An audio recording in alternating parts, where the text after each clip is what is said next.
underwrite level, but if they do too well, then council starts profit taking. So the profits that we accrue once they reach a certain point effectively net off our buyout if we want to exit them. So in other words, if it does really well and their earn-out goes well, the better their earn-out goes to get their investment money back, which is quite a lot of money they've put into the build, the sooner we have a free hand. So if it does well, yes, in practical purposes, you won't be waiting 25 years, I suppose, is what I'm saying. Thanks for that answer, that's good. My second question relates to Section 97 obligations that were so eruditely put by Grant this morning. I'd like one of our lawyers to tell me quite clearly that we've met all our obligations under Section 97. Yeah, through the chair, I guess the way we look at it is in terms of the significance. So I guess we've got to look at Skypath as a project. It forms part of the wider walking and cycling program, which we spend roughly over the last, well, the next 3 years is about $100 million. And then that forms part of our roads and footpaths activity. So our annual spend on roads and footpaths in CapEx alone is about $400 million a year. So I guess that's where we look at it in terms of the context of its materiality. And given the size of the Skypath project and the potential risk and financial risk in council, we deemed it as not material given the activity it sits within. Right, and that's been passed to the Auditor General's office as well? We've worked through our legal team internally. We haven't taken it through to the Auditor General on this, but it's part of our standard process that we lead through annual plan and LTP, where we actually assess a lot of investments coming through the council on the same bright line test. Yeah. Right, my last question is probably... Can I just add also that the purpose of the resolution is to put this in the amount we would need to provision under the normal accounting rules into the annual plan for more consultation again. So we think that there's... That meets our obligations? Yeah, well, yes, we think it meets our obligations and we're doing belts and braces. Bells and whistles, I think you mean. Through the chair, can I also add that Skypath has been in the RLTP, in the annual plans, in the documents since 2012-13 year in various forms, while AT was doing some work on it as an advocacy project for the local boards, and of course we had it as an item in the draft LTP. And my last point isn't really a question, it's more we as a council, through the chair, can make some suggestions at this stage for the future of this project. And the two that I mentioned earlier were allowing some access for dogs, on-leash access with whatever constraints the operator might want to put on it. And I'd like us to consider that when we get to the debate, and also to look at accompanied children being free, as something that we as a council would wish to see to add to the success of this project. So it wasn't really a question, just a statement. Thank you, so Councillor. You've got a bit of paper with the internal advice on the Section 97. There is a sheet somewhere in your pile as a response. So, Councillor Quacks. Yeah, thank you, Mr. Chairman. So this is not the final step that we're taking here. We've got another step to go beyond this, at which we will make that final decision whether we go or we don't go. Is that correct?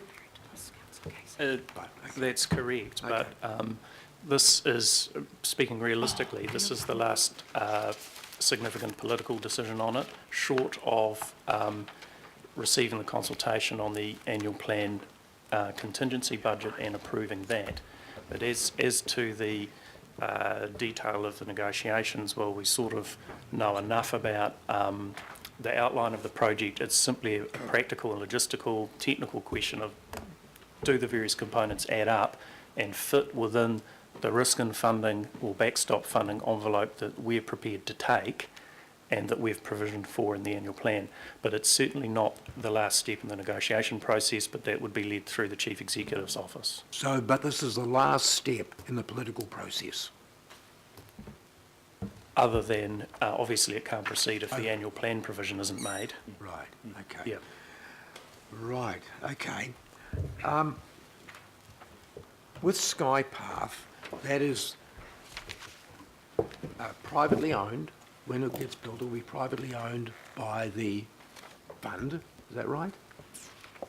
It will have a licence to occupy that we will but it's grant it. but it's owned by them, and I think we've said that if we wanted to take it back, we would have to pay for it at commercial rates. At our option, yes, there's a whole regime, obviously, if there's defaults and other things in that standard government model. Yeah.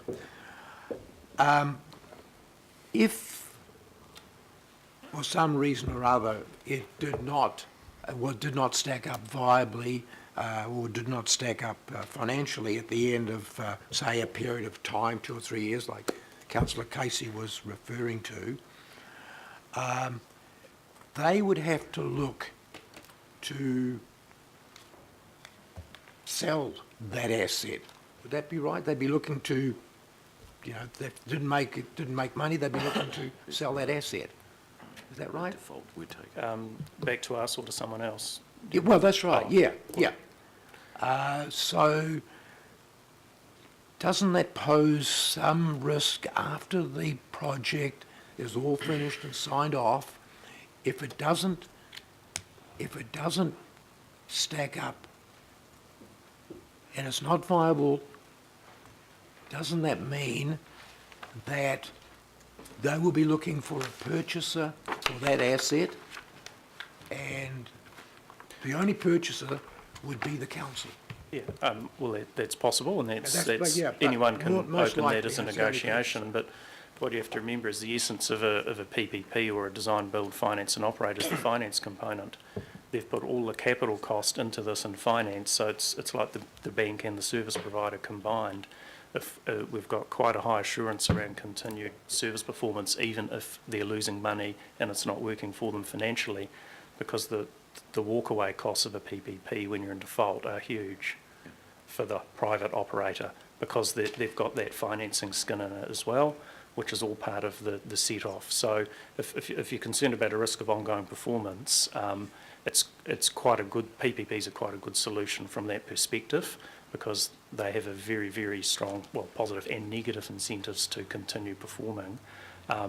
As to what the future holds and whether parties decide they'd rather be in or out of it, well, there's always freedom to negotiate those arrangements in the future.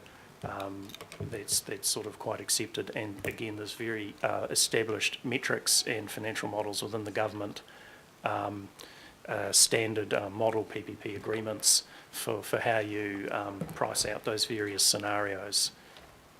So I mean, yeah.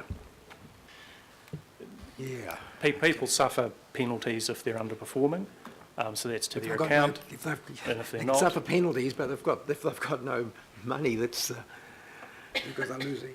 well, no, they have, because they've spent the money building it. So they've got a lot of money that's already sunk in it, that they need to earn out or get repaid. So the project owes them money, not the other way around. So the costs of in a PPP of defaulting, it's just not a realistic contingency, really, is it? Would you have a view on that? No, no, that's probably right. Most of the cost has been set up front. So if you're talking about it not performing, it'll be not performing as a return on the investment for them at that point. And so your question is, I think, goes to what happens if they wish to exit. Well, it's all contracted into a PPP as to how you might calculate that if they wish to sell it back to us early or something like that. Or if we wanted to exercise, a penalty on them because they aren't performing and they've sort of thrown their hands up. So it does give us all those sorts of recourse.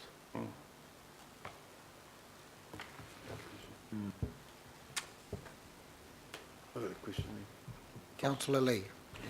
Thank you very much. I think the questions raised by the councillors would suggest that there is some clarity needed in terms of separating the Skypath business, if I could call it that, with the Skypath physical asset, which will be attached to the Auckland Harbour Bridge securely, and that is very much owned by the New Zealand Government and NZTA. I think we need to be clear in separating the business and the actual asset. So that's the first question. Am I right in assuming that the asset as an appendage to the Auckland Harbour Bridge is essentially owned by the Crown? Under the commercial arrangements we'll enter into, as a sort of discrete asset in itself, during the 25-year terms for practical purposes is would be owned by Morrison and Co. And then at the end of the 25 years or sooner, if it's early termination, the asset reverts, if I can use that phrase, to be owned by council. So the risk and responsibility around the Skypath component of the asset sits with whoever's the operator, which is either Morrison and Co.'s PIP fund or council, depending on the time. But obviously there's an interrelationship there because it is attached to someone else's, it's a fixture attached to someone else's bridge. So I think we need a little bit more work on that one, please, in terms of the actual physical asset as opposed to the business. The second question is, as part of this hybrid PPP, and let's concede here, without Bevan Woodward's idea and work on a PPP, Skypath wouldn't have progressed as far as it has. That's right. But there's still some complexities around it. I want assurance that a future council, in terms of risk, and risk cuts both ways, will not be constrained to take up Councillor Casey's point and others, to have a lower price or even zero price access to the Skypath.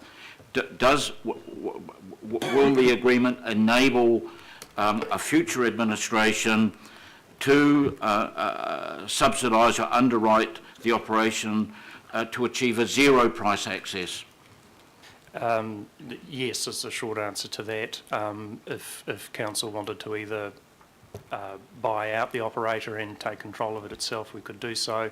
If we wanted to apply funding towards discounted access for certain brackets of consumers or all of them users of the bridge, we could do so. I would Sort of like a suggest, swimming pool. I would suggest that that be engineered to be as seamless as possible, those options. Yeah, so those options are there, but there's no getting away from the fact that at the end of the day, someone has to pay back the money that it cost to build. So in a roundabout way, that needs to be ultimately resolved. I think if I could, Can be repaid by council. what I think you're saying is make sure we have the optionality. As we think about the contractual arrangements of the Absolutely. procurement, we think about... We don't want risks that constrain us or constrain future councils. No, No, we've been very alive to that issue. And there's also, obviously, there's a relationship governance sort of architecture over it where there's some degree of collaboration around those sorts of issues anyway, even while they're running it as a business. Councillor Wood. Thank you. You're just going back to what the issue in relation to the overall cost, whole of life cost of this project. The 50 million, is that predicated on a capital cost of 33.5 million? Is that the...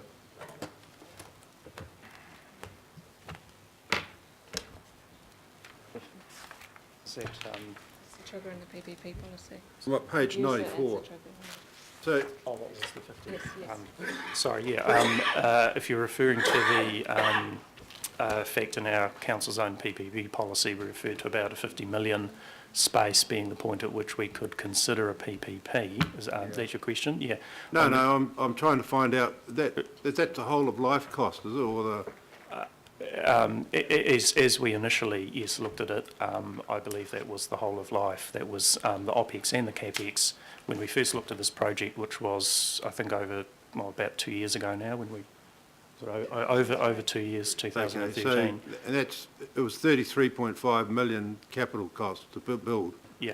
So, and that's predicated, well, the $3 per hop card and $6 casual user, non-hop card, is that those figures predicated on that 50 million whole of life cost? So, through the chair, the likely costs for to use Sky Path are not set yet. There's been some suggestion of that range in the media, Oh, yeah. George, Oh, and okay, okay. sorry, Councillor Wood, and there will be a lower price for Hopcard users, definitely, and then visitors will pay a higher fee. That's sort of the deal, the arrangement. And through the patronage work that was undertaken, there was an assessment of questions around what you would likely to pay. And I think I've included a table here in the report. It's on page 12 of attachment A. And it is table 2, willingness to pay. So it's been that information's been used, as well as the cost to travel on public transport and how that from the North Shore to the city and how that would work as well.